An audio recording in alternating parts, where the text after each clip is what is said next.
이스라엘 민족은 옛날부터 사회적인 약자를 보면 긍휼의 마음을 가지고 불쌍히 여기고 구제하고 섬겼습니다.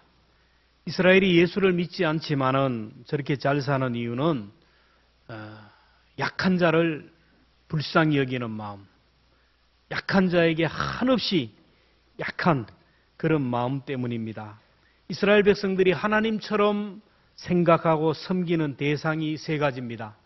첫째는 고아요, 둘째는 과부요, 셋째는 나그네입니다. 보호해줄 부모가 없는 고아들, 사회적인 약자입니다.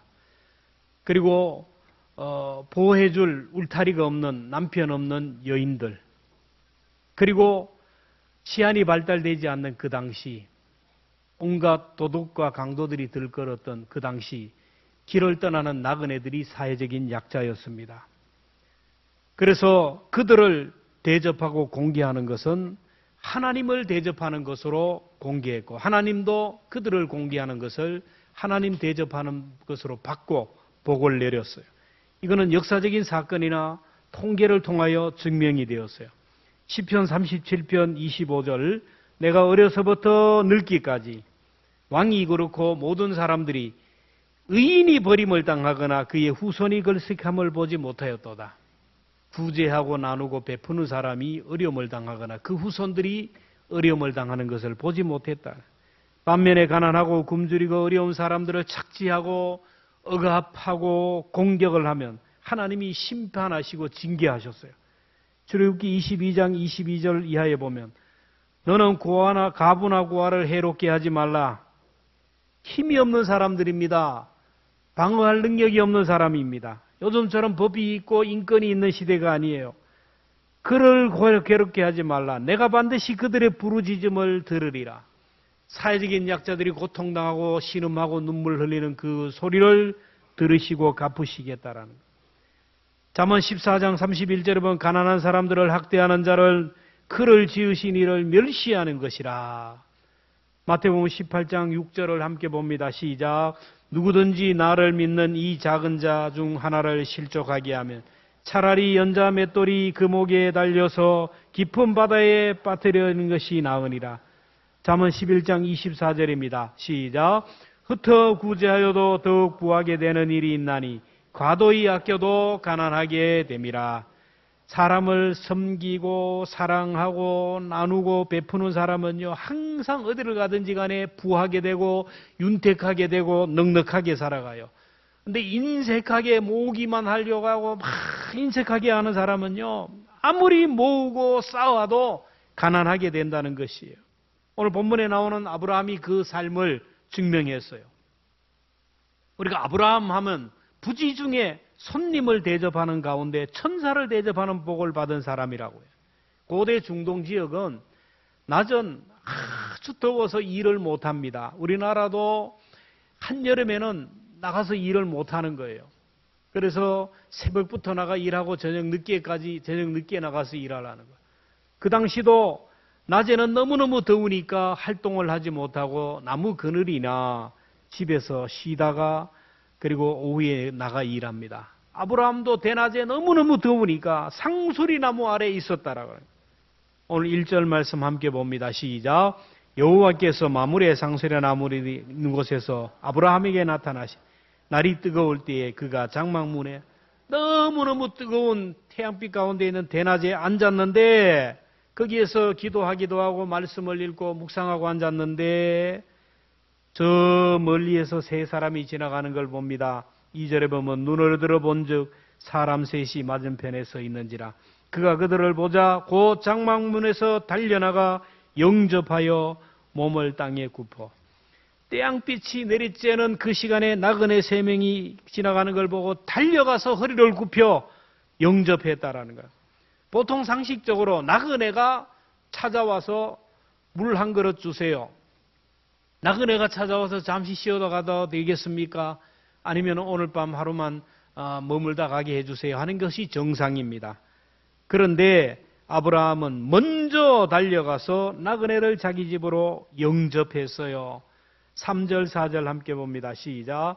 이르되 내 주여 내가 주께 은혜를 입어 싸우면 원하건대 종을 떠나 지나가지 마옵시고 물을 조금 가져오게 하사 당신의 발을 씻으시고 나무 아래에 씻소서. 물을 한 모금 마신 게 아니고 그 물을 가지고 그 발을 씻었어요. 그리고 아내에게 고운 가루 세 쌀로 떡을 만들러 대접하라고 합니다. 6절에 아브라함이 급히 장막으로 달려가서 사라에게 이르되 속히 고운 가루 세 쌀을 가져다 반죽하여 떡을 만들라 하고, 고운 가루 세 쌀 정도는 장정 수십 명이 먹을 수 있는 양이에요. 지금 손님 3명이 왔는데 수십 명이 먹을 수 있는 양의 떡을 만들었다. 넉넉하게 먹고 싸서 가라는 거예요. 그리고 7절에 보면 아브라함이 또 가축대 있는 곳으로 달려가서 기름지고 좋은 송아지를 잡아 하인에게 주니 그가 급히 요리한지라. 나그네를 위하여 송아지를 잡았다고 했어요. 8절에 보면 아브라함이 엉긴 젖과 우유와 하인이 요리한 송아지를 가져다가 그들 앞에 차려놓고 나무 아래에 모셔 섬에 그들이 먹으니라. 오늘 본문을 보면 아브라함의 섬김의 원리를 볼 수가 있어요. 새해에는 섬김으로 사랑을 실천하는 교회라는 주제를 정했습니다. 섬김 그러면 사람들이 대부분 가슴이 막막해. 아이고, 내가 누구를 섬겨? 내가 힘든데 내가 누구를 섬겨? 고민할 텐데, 여러분 섬김의 삶을 살면 참 이상합니다. 은혜가 계속 내려와요. 하나님의 복이 계속 흘러와요. 그래서 섬김의 삶은요, 하나님의 은혜가 계속 흘러내려요. 갈릴리 호수는요, 물을 계속 사람들에게 밑으로 흘러보내니까 온갖 깨끗하고 좋은 물이 오니까 그 샘은 생명의 샘이에요. 온갖 생명체들이 살아 움직이는 풍성한 강이 되는 거예요. 반면에 사해는 내려오는 물을 탁 가두어 놓으니까 그 물이 썩어가지고 죽음의 바다예요. 그 사해 바다 위로는 새도 못 날아가요. 죽음의 바다입니다. 오늘 우리도 그래요. 뭔가 자꾸 나누어주고 베풀어주고 섬기는 사람은 자꾸 은혜가 와요. 자꾸 쌓여져요. 좋은 것으로. 그런데 자꾸 움켜잡는 사람은요, 삶이 점점 더 피폐하고 메마르고 그래요. 오늘을 시작으로 이번 주 한 주간 특별 저녁 기도회를 섬김에 대해서 집중적으로 말씀을 전하려고 합니다. 그러기 위해서는 섬김의 원리를 알아야 돼요. 수학을 잘하는 사람은 수학 공식을 외워요. 공식만 잘 외우면 이 공식에 따라서 풀면 문제가 다 풀려요. 마찬가지로 섬김의 원리를 이해하면 오늘 우리도 섬길 수가 있다라는 거예요. 여러분, 섬김의 원리 첫째는 주인이 종을 섬기는 거예요. 상식적으로 보면 섬김하면 종이 주인을 섬기고, 낮은 사람이 높은 사람을 섬기고, 제자가 스승을 섬기고, 부하가 상사를 섬기는 거예요. 이런 걸로 생각합니다. 근데 이게 사실은 이거는 섬김이라고 할 수 없이 이거는 당연히 해야 됩니다. 주인이 종을 안 섬기면 본인에게 불이익이 당해요. 제자가 스승을 섬기지 않으면 점수에서 문제가 생겨요. 낮은 사람이 직원이 상사를 섬기지 않으면 불이익을 당해요. 살기 위해서 섬기는 거예요. 그러나 하나님은 역설적으로 섬김은 그것이 아니라 주인이 종을 섬기는 것이고, 스승이 제자를 섬기는 것이고, 가진 자가 없는 자를 섬기는 것이고, 강한 자가 약한 자를 섬기는 거라는 거예요. 아브라함이 나그네를 대접하고 공개했는데 그 나그네 중에 한 명이 부자라서, 한 명이 천사라서, 한 명이 하나님이라는 것을 알고 한 게 아니에요. 열심히 섬기고 대접을 하다 보니 그분이 하나님이라는 것을 알게 되었어요. 하나님은 기왕이면 가난한 자에게, 기왕이면 힘없는 자에게, 기왕이면 병든 자에게 약자를 섬기라는 거예요. 누가복음 14장 13절 이하를 봅니다. 시작.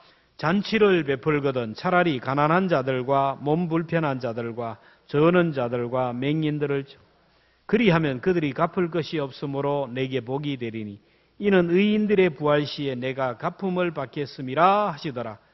나보다 못한 사람을 섬겨봐라. 그러면 하나님이 그 가운데 계시고 그 하나님 대접하는 것으로 하나님이 섬기겠다라는 거예요. 근데 인간사는 안 그래. 유유상종, 끼리끼리입니다. 자기들끼리 섬겨요. 뭔가 나보다 힘 있는 사람을 섬깁니다. 섬기면 그 사람이 나에게 도움이 줄 줄 알고 기브 앤 테이크로. 성경적인 섬김이 아니에요. 그렇게 하다 보니까 나보다 저 사람에게 섬기면 저 사람이 나의 밥도 대접하고, 내가 저 사람을 섬기면 저 사람이 나의 인정하고 내 편이 되어주고, 이런 생각으로 섬기니까 상대방이 그대로 안 해주니까 문제가 생기고 갈등이 있고 다툼이 있어요. 이건 아니에요. 주인이 종을 섬기는 거예요. 오늘 우리가 주인이 종을 섬기듯이 하면 섬길 수가 있어요. 여러분이 부자를 섬기려고 그러면 부자의 수준에 맞춰서 해야 되는데 못합니다. 섬기자 그러면 아이고 이거 가지고 저 사람 감동 안 하고, 아이고 이거 해가지고 저 사람이 나를 무시할 텐데 나를 어떻게 보고, 그러니까 뭐 하는 거예요. 섬김은 지극히 작은 것이에요. 작은 것. 가진 자가 가지지 못한 사람에게, 가진 자에게 그것을 가지고 나누면 그것은 그 사람에게 감동이 되고 감화가 된다라는 거예요. 마태복음 25장 40절에 너희가 여기 내 형제 중에 지극히 작은 자 하나에게 한 것이 곧 나에게 한 것이라. 가장 작은 자의 속에, 눈물 속에 주님이 계셔요. 우는 자의 눈물 속에 주님이 계시고 고통당하는 자의 눈물 속에 주님이 계셔요. 이런 자를 섬기는 것이 주님을 섬기는 것이라. 로마 장교였던 마르티라는 장교가 말을 타고 이제 업무를 보고 이제 들어가는데 성문에서 어떤 거린이 추위에 떨고 있는 거예요. 막 떨고 고통 가운데 있어요. 너무 불쌍해서 말에서 내렸어요. 그리고 자기 외투를 벗어주면서 손을 콕 잡고 내가 이것밖에 없다고, 힘내라고, 하나님이 당신과 함께하기를 바란다고 격려하고 들어갔어요. 그날 밤 꿈을 꾸었는데 꿈속에 예수님이 나타났어요. 내가 벗어준 그 외투를 입고 예수님이 나타나셔서 이 외투는 내 아들 마틴이 나에게 입혀준 옷이라고 자랑을 하더라는 거예요. 여러분, 그 사건 이후에 이 사람은 충격을 받았어요. 내가 지금 대접한 것은 지극히 작은 거린이 아니라 가장 낮은 자의 모습으로 오신 예수님을 영접한 것이라 알고 그 이후로 군복을 벗어버리고 평생 가난한 자와 함께하는 목자로 살았어요. 후대의 교회는 그를 세인트, 성인으로 추대를 하고 사랑과 섬김의 성인으로 교회사는 기록을 한다라는 것입니다. 이것이 바로 하나님이 우리에게 원하시는 그 섬김이라는 것입니다. 우리가 사람을 섬길 때 하나님의 사랑으로 섬기고 주님을 대접하듯이 섬기면 이것이 하나님 대접하는 것이 됩니다. 히브리서 13장 1절에 보면 같이 함께 읽습니다. 시작. 형제 사랑하기를 계속하고 손님 대접하기를 잊지 말라. 이로써 부지 중에 천사들을 대접하는 이들이 있어. 아브라함이 그냥 한 나그네를 대접했는데 알고 보니까 하나님을 대접했는 거예요.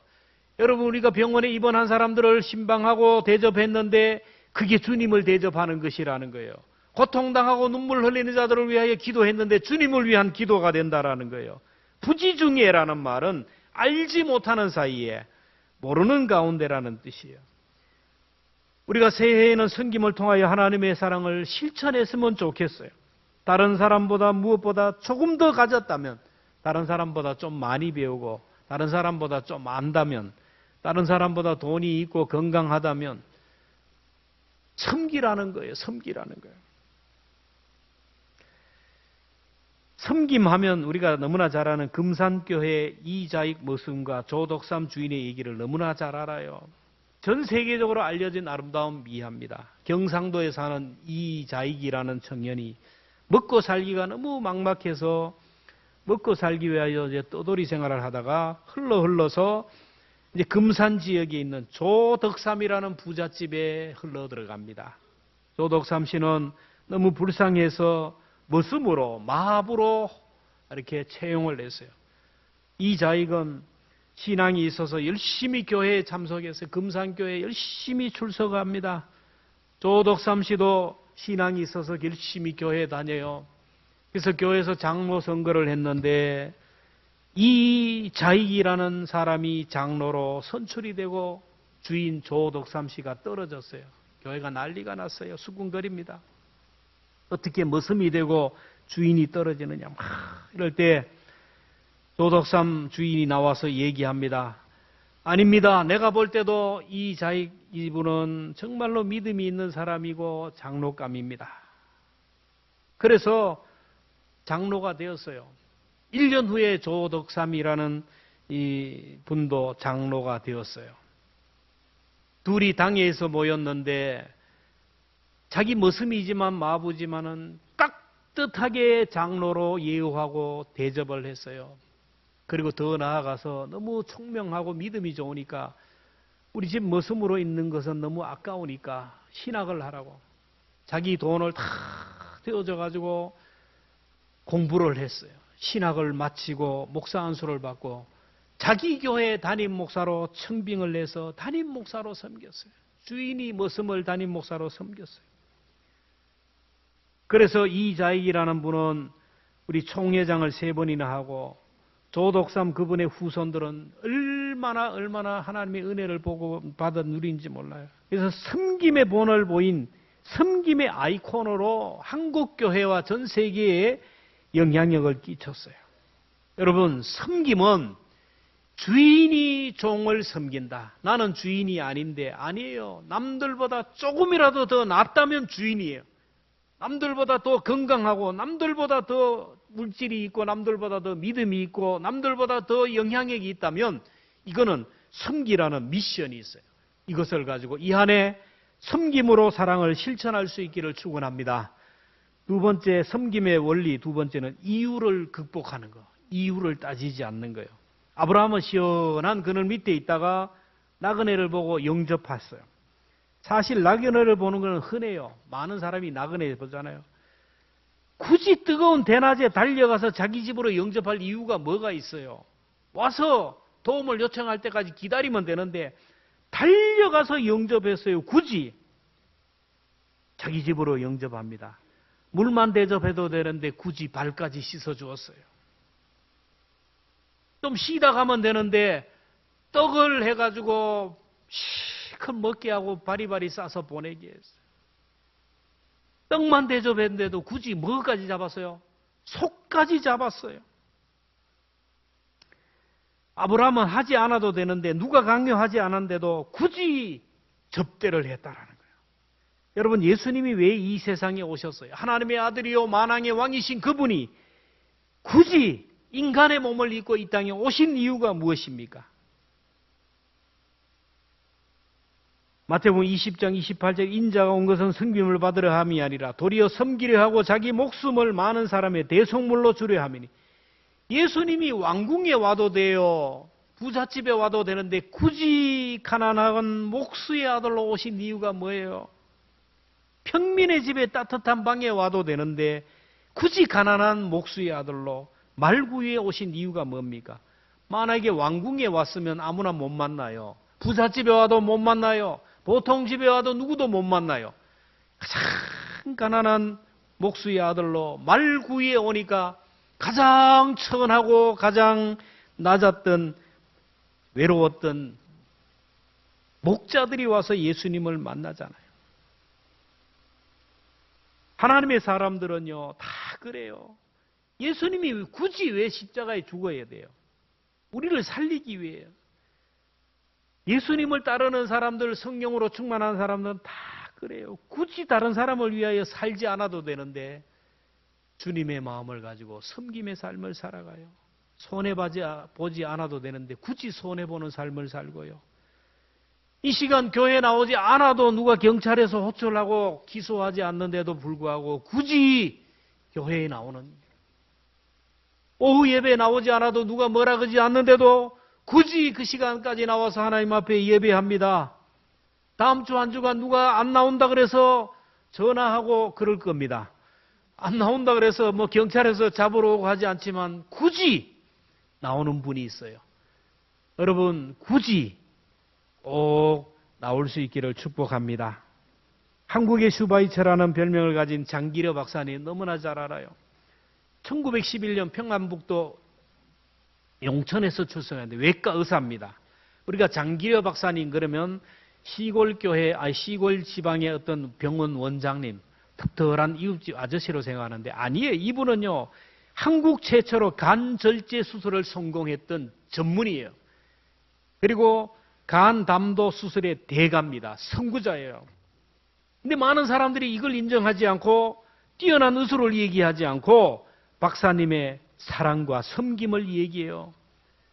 장기려 박사님은 섬김으로 사랑을 실천하는 수바이처와 같은 삶을 살아야 되는데 무료 진료, 돈 안 받고 진료하고 무보수로 일하고 수술 병원비를 대납하는 이걸 일상적으로 살았던 사람이에요. 장기려 박사님은 의술을 자신의 성공과 출세와 안위의 수단으로 사용할 수 있었지만 그 의술을 사랑의 수단으로 사용했어요. 그래서 그는 얘기합니다. 의술은 기술이 아니라 사랑이라. 신앙이라는 것은 말이 아니라 실천이라고 합니다. 사람을 고치는 것은 의술이지만 사람을 살리는 것은 사랑이라고 했어요. 그분의 가족들이 다 북한에 있어요. 북한에 갈 수 있는 기회가 있었지만 포기한 거. 왜냐하면 내가 북한으로 가면 나는 좋지만 내가 여기서 섬겨야 할 가난하고 굶주리고 헐벗는 환자들을 어떻게 하는가. 그래서 그들을 외면할 수 없다고 병든 자 옆에서 섰어요.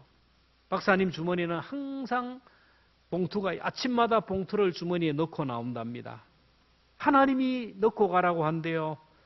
그것은 뭐냐면 오른손이 하는 것을 왼손이 모르게 했는데 조용히 환자의 손에 쥐어주기도 하고 간호사를 통하여 전달하기도 하는 거예요. 병원비를 내지 못하고 그런 사람들에게 조용히 그 돈을 제공하고 또 메모지로 그렇게 전달하는 거예요. 한 번은 어떤 사람이 병원비를 못 내어가지고 퇴원을 못해서 발을 동동 구르는 환자를 보고 원장님이 환자에 가서 조용히 메모지를 건넸어요. 손에 쥐어주면. 주머니에 딱 보니까 뭐래요? 오늘 밤 내가 뒷문을 열어줄 테니 도망해라. 직원들은 모르게 원장이 뒷문을 열어놓을 테니까 도망하라는 거예요. 여러분 상상이 갑니까? 이런 사람이 어디 있어요? 이런 사람이. 한 번은 환자를 진료하는데 그 처방전에 닭 한 마리 값. 이 사람은 지금 영양실조에 걸려서 못 먹는 사람이에요. 닭 한 마리 값을 내라는 거예요.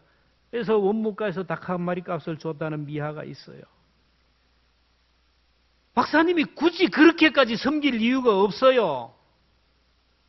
그럼에도 불구하고 그렇게 할 수 있었던 이유는 뭐냐 하면은 예수님의 사랑을 실천하기 위해서요. 사람만 치료해도 되잖아요. 그 의술로. 근데 굳이 병원비까지 걱정하는 게 있어요. 월급까지 포기하고요.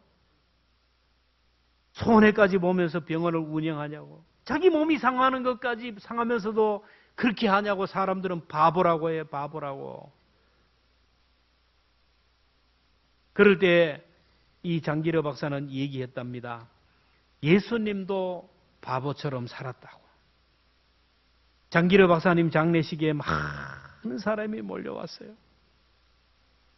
화는 없었지만은 얼마나 많은 조문객이 줄을 섰는지 몰라요. 여러분 그 사람의 마지막은 장례식장에 가서 보면 알아요. 여러분 내 장례식장에 얼마나 많은 사람들이 올까요? 내가 죽었을 때 내 영정 앞에서 사람들이 뭐라고 말할까요? 장기려 박사님의 장례식이 얼마나 길었는지 사람들이 와요. 전부 다 와서 눈물을 흘리며 조문을 합니다. 어린 나이부터 엄마의 등에 온 아이부터 어른까지 지팡이를 든 사람까지 와가지고 하나같이 그 영정 앞에서 선생님 감사합니다. 선생님 때문에 내가 살았습니다. 선생님 때문에 내가 하나님을 믿었습니다. 그렇게 얘기했다라는 거예요. 새해 우리들도 굳이 하지 않아도 되지만은 아브라함처럼 섬길 수 있기를 주님의 이름으로 축원합니다.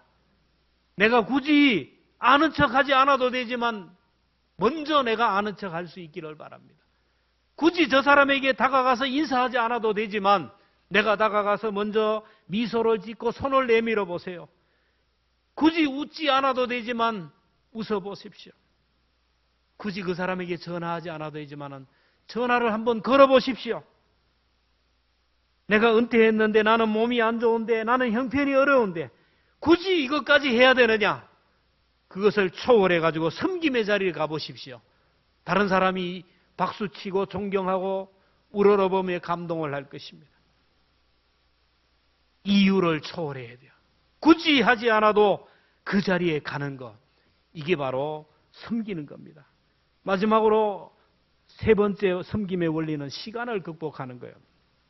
아브라함이 나그네를 섬기는 모습을 보면 아주 민첩하게 움직였어요. 2절을 보면 같이 봅니다. 시작. 눈을 들어본즉 사람 셋이 맞은편에 서 있는지라 그가 그들을 보자 곧 장막문으로 달려나갔다. 나그네를 보자 달려나갔다. 뜨거운 여름에 달려나갔다 죽으려고 뛰어갔다라는 거예요. 보통 나그네나 거린들이 이래 오면, 교회도 거린이나 뭐 술 취한 사람이 이래 오면 목사도 그래요. 관망을 합니다. 이게 어떤 사람인가? 혹시 해꾸지하지 않을까? 믿을 만한 사람인가? 관망을 합니다. 아브라함도 나그네를 딱 보는 순간 저거 강도가 아닐까? 위장한 강도가 아닐까 하는데 달려나가서 영접을 했어요. 6절 함께 봅니다. 시작. 아브라함이 급히 장막으로 가서 사라에게 이르되 속히 구운 가루 세 스아를 가져다 반죽하였다가 아내에게 급히 달려가서 아내에게 세 스아, 고운 가루 세 스아로 떡을 만들라. 그리고 하인에게 빨리 송아지를 잡아 요리하는 거예요. 7절에 보면 아브라함이 또 가축대 있는 곳으로 달려가서 기름지고 좋은 송아지를 잡아 하인에게 주니 그가 급히 요리해. 빨리빨리 하라. 빨리빨리. 이 하인은 급히 요 송아지 요리를 했어요. 아브라함의 손님 공개 대접에는 공통점이 있어요. 달려나가 급히 계속 반복됩니다. 손님을 대접하는 일에 아브라함이 지체하지 않았어요. 아브라함이 세 사람 가는 거 보고 아이고 저 사람들이 누굴까? 조금만 지체했더라면 길을 떠나버리면 그 기회를 놓치는 거예요. 그 손님 가운데 하나님이 계셨잖아요. 그 사람이 와가지고 아브라함과 대화하면서 뭐라 내게 아들을 줄 것이다. 아들 얻을 기회도 날아간 거예요. 주님이 원하시는 일, 선하고 의로운 일에는 민첩하게 움직이고 민첩해야 돼요. 근데 악한 일에는 게을러야 돼요. 로마서 16장 19절에 보면 너희가 선한 데 지혜롭고 악한 데 미련하기를 원하노라. 근데 우리의 삶은 또 뒤집어져 가죠. 그죠?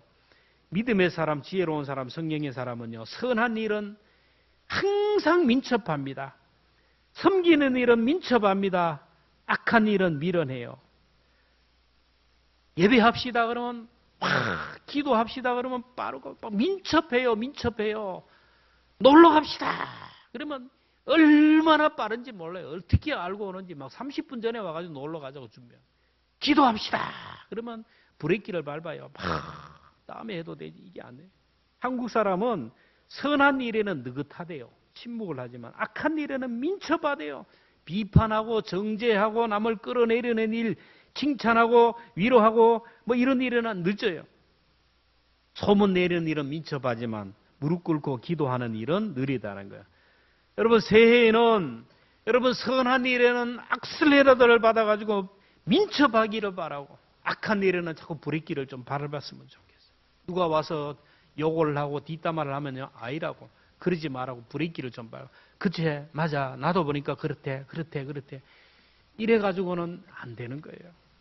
교회는요 다수가 아니에요. 한두 사람이 옆에서 부정적인 말을 하고 비판적인 말을 하고 하면요 이게 바이러스처럼 자꾸 번져가지고 공동체가 전이가 되는 거예요. 그럴 때 불을 꺼야 돼요. 브레이크를 밟아야 돼요. 올 한 해 구역 식구들이 다 정해졌을 겁니다. 다음 주에 구역 예배로 모일 겁니다. 그러면 이 한 해 저는 뭐 누구를 위해서 한 게 아니에요. 이 하다 보니까 막 그래 어떤 분은 뭐 불평하기도 하고 아이고 고맙기도 하고 하는데 내년부터는 다음부터는 AI 보고 하라 그래야 되겠어요. 여러분 정보를 다 넣어가지고 AI를 가지고 해라. 그러면 AI가 탁 해줄 겁니다. 그러면 제가 별로 힘 안 들어요. 시큰 짜주고 욕을 얻어먹고 뭐 그런. 올 한 해 여러분 구역 식구들 하나님께서 내게 붙여주신 섬기라고 붙여주신 사람으로 알고 정말로 잘 섬길 수 있기를 축원합니다. 감동을 주고요, 감화를 주면요, 그 사람이 변화가 되고, 그 사람이 변화가 되면 여러분 얼마나 좋겠어요. 열심을 다하여 섬겨야 돼요. 믿다가 낙심한 사람들을 여러 섬겨요. 오늘 잠깐 올라오면서 우리 교회 홈페이지 들어가서 포토 갤러리 옛날 사진들을 쫙 보니까 여러분 저 송년동에 있을 때부터 모습이 나와요. 교회 행사들 사진이고 그 많은 사람들 중에 믿다가 낙심하고 또 교회를 떠난 분들, 그런 분들이 있어요. 전도하기 힘들지만 아는 분들이 쉬워요. 그 한 분들을 다 잡아가지고 그분들을 위하여 기도하고 그분들을 교회로 인도하는 거, 그게 바로 섬기는 거예요. 올 한 해 한 명씩 그분들을 주님 앞으로 인도할 수 있기를 축복합니다. 새해에는 위로의 보석 상자를 설치하려고 합니다. 누군가에게 위로의 메시지, 누군가에게 격려의 메시지, 누군가가 그 위로의 메시지를 받고요, 사람이 살아나요. 쪽지 하나를 보고 죽음에서, 절망에서 살아나는 사람이 있어요. 직접 전하기는 좀 아쉬우니까 그 상자에다 넣으면 우리가 전달하잖아요. 새해에는 또 사랑의 사마리아 봉사단을 또 시작하려고 합니다. 재능 기부 형태로 이웃을 섬기고 우리 성도들을 섬길 터인데, 재능으로 봉사하실 분들, 그렇지만 또 재료비가 필요해요. 그러니까 재능이 안 되는 분들은 재정으로 또 얼마가 안 되지 십시일반으로 해가지고 섬기는 그런 분들을 우리가 요청을 합니다. 굳이 이런 일을까지 해야 되느냐? 교회가 예배만 하면 되지 무슨 이런 일까지 하느냐? 다음에 하지 뭐. 여러분, 이런 분들은 평생 섬기지 못하고요, 주님 앞에 설 때 개털 모자 보고 서야 돼요. 사랑으로, 섬김으로 새해를 열어갔으면 좋겠어요. 작은 일부터 시작해요. 내가 무엇을 섬길까? 올 한 해 내가 무엇으로 섬길까? 누구를 섬길까?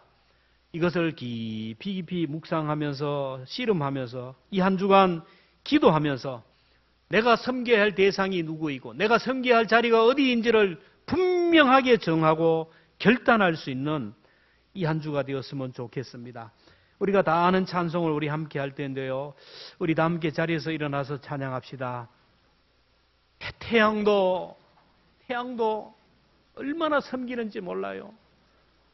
밤의 달도 얼마나 낮의 해처럼 밤의 달처럼 그렇게 섬길 수 없을까? 우리 함께 찬양하겠습니다.